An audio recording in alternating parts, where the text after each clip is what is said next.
Tulemast tagasi Svolveri jõusaali. Oleme kogunenud siia, et vaadata härrasmeeste jõupingutusi.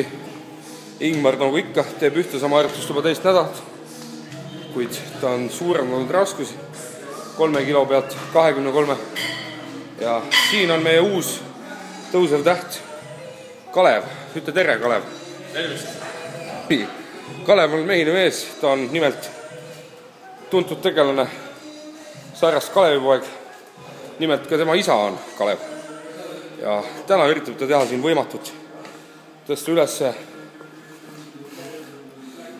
mis ta siin siis kokku tuleb meil, 170 kilo lausa. Ja eks me vaatame, elame, näeme, kuidas tal see jõupingutus läheb. Kalev on asunud positsioonile ja vaatame veel viimased venitused veel. Ja natukene kokkupoole Kalev elad, natukene kokkupoole, nii. Ja tundub, et ta proovib nüüd tõsta.